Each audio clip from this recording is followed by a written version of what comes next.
Bērnas vidusskolā vakar pulcējās vairāk nekā 500 kādreizējo absolventu un pedagogu. Un, lai gan aizritējuši jau daudzi gadu desmiti, emocijas tiekoties joprojām ir tādas pašas kā pirmoreiz.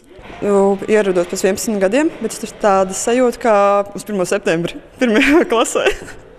Vai daudzi no jūsu klases biedriem ir kopā ar jums šodien?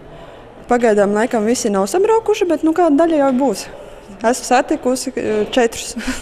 Pēc cik gadiem? Pēc 30, jā, uz 100 gadē pirms tam. Emocija gama, daudzi nepazīstami, daudzi pazīstami, jauki.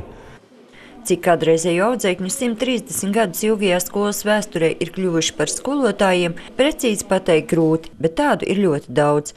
Tāpēc jautājums, vai arī turpmāk bērniem būs vidusskola, izskanēja visai bieži. Daudz iegūstot pedagoga diplomu par savu darbvietu izvēlas savu skolu.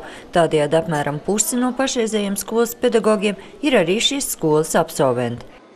Ziņas mainās katru dienu, katru sekundi, bet to jau mēs redzēsim pēc vēlēšanām.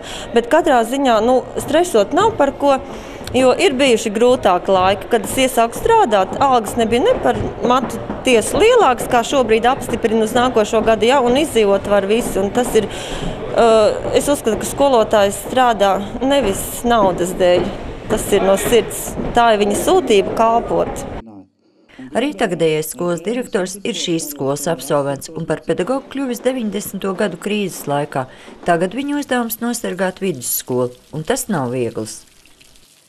Jo katru rītu jau citas ziņas, mēs jau vairs nekam ticēt nevaram, godīgi sakot.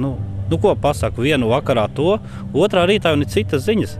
Ja zvana uz izglītības ministriju un katrā telefonā atbild citu kaut ko, viņi jau paši nezina nevienā visos kabinetos. Ja arotbiedrība saka, viņiem neko nesakot, ja mēs aizbraucam uz rajonu paprasīt, izglītības pārvaldē, viņi saka, viņi arī neko nezina. Gluži kā spītējot neziņai, apaļajā jubilejā Bērnas vidusskolai pirmo reizi ir arī savs skolas karogs.